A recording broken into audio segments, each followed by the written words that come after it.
Տեղեկատվական նոր հակասություն Բաքվի եւ Փարիզի միջև, ինչպես նաեւ Ադրբեջանի տնտեսական ցուցանիշները արտաքին պարտքից մինչև գնաճի կանխատեսումներ։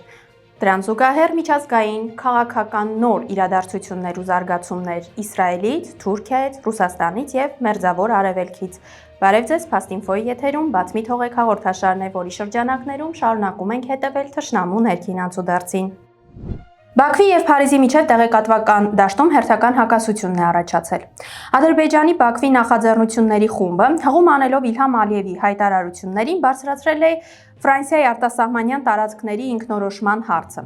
Բաքուն պնդում է, որ Փարիզը կիրառում է երկակի չափանիշներ մյուս երկրների ժողովրդավարության մասին դասեր տալով, մինչդեռ սեփական նախկին գաղութային խնդիրները շարունակում են չլուծված մնալ։ Ֆրանսիայի նոր դեսպան Սոֆի Լագուտը պատասխանել է, շեշտելով ժողովրդավարության եւ ընտրությունների կարեւորությունը։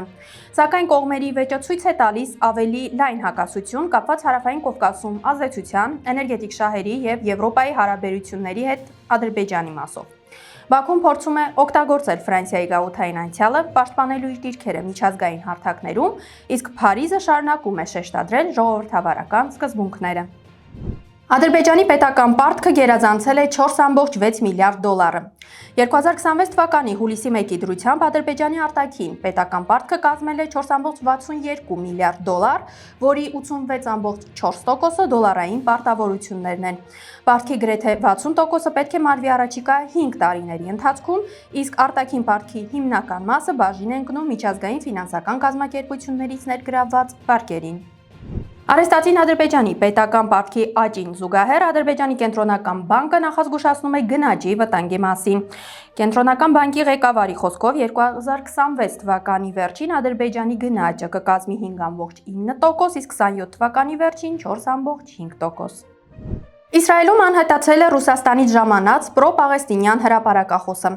Իսրայելի ոստիկանությունը հայտնել է, որ ռուսաստանցի արևելագետ եւ պրո-պաղեստինյան հրապարակախոս Արտյոմ Կիրպիչյոնկը օգոստոսի 2-ին անցել է Թել Ավիվի օդանավականի անձնագրային հսկողությունը եւ ըստ արկածների գտնվում է Իսրայելի տարածքում։ Նա ծրագրել էր ավտոբուսով մեկնել Աշկելոն, սակայն այդպես էլ չի հասել նշանակետին։ Ժամանելուց հետո նրա հետ որևէ կապ հաստատել չի հաջողվել եւ նրա գտնվելու վայրը մինչ օրս անհայտ է։ Երուսաղեմում ձերբակալվել է 6 մարդ հայոց պատրիարքանի ուղղությամբ թքելու եւ հարձակման համար։ Իսրայելի ոստիկանությունը ձերբակալել է 6 կրոնական հրեայի, 5 անչափահասի եւ 1 չափահասի, որոնք ըստ ոստիկանության թաղակել են Սուրբ Հակոբյան վանքի դարպասները թքել դրանց ուղղությամբ եւ քարեր նետել հայոց պատրիարքարանի համալիրի պատի վրա։ Ըստ հայ լրագրողի, նրանք նաեւ վիրավորել են դեպքը նկարահանող կնոջը, իսկ կասկածյալներից մեկը նրա ուղղությամբ քարեր է նետել։ Ռուսաստանում բնակվող ծագումով ադրբեջանցի բլոգեր Հուսեյն Հասանովին սպառնում է 6 տարվա ազատազրկում։ Դատախազությունը պահանջել է նրան դատապարտել 6 տարվա ազատազրկման եւ 155.6 միլիոն ռուբլու տուգանքի փողերի լվացման գործով։ Դատավարությունն ընթանում է հեռակա, քանի որ Հասանովը գտնվում է Ռուսաստանից դուրս։ Քննության վարկածով նա չի վճարել շուրջ 170 միլիոն ռուբլու հարկ, իսկ գումարի մի մասը լվացել է անշարժ գույք գնելու միջոցով։ Հասանովը մեղքը չի ընդունում, նշելով, որ ամբողջությամբ մարել է հարկային պարտքը։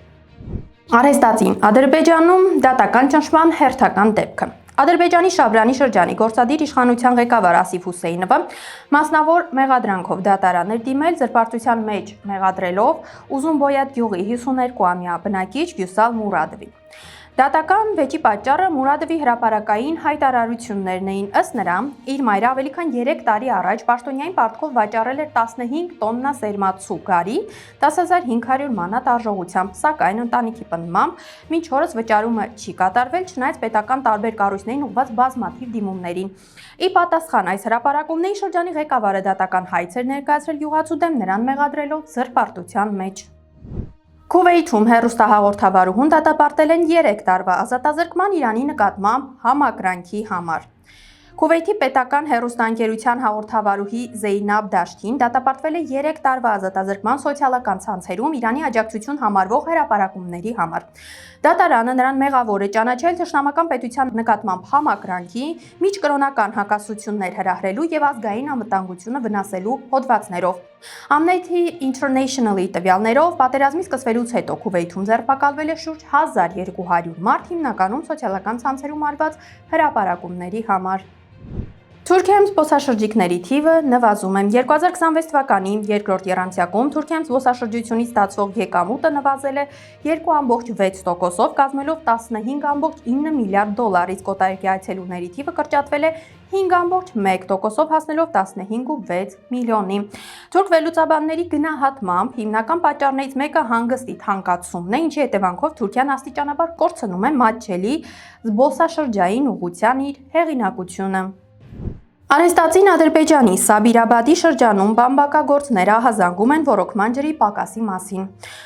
Հաշիմխանլի գյուղի ֆերմերները նշում են, որ ջրի սակավության և ծախսերի աճի պատճառով այս տարվա բերքը կարող է զգալիորեն նվազել։ Նրանց խոսքով դեռ խորհրդային տարիներից մնացած ոռոգման համակարգերը մաշված են, իսկ քիմիական մշակման ծախսերն էլ աճել են։ Մինչդեռ Սաբիրաբադի ոռոգման համակարգերի վարչությունը պնդում է, թե ջրանցքները ժամանակին մաքրվում են և ոռոգման հետ կապված խնդիրներ չկան։ Այսօրվա համար պատրաստել էինք այսքանը։ Փաստինֆոյի հաղորդումներին արագ հասանելիություն ունենալու համար կարող եք բաժանորդագրվել YouTube-յան մեր ալիքին։ Մնացեք մեզ հետ։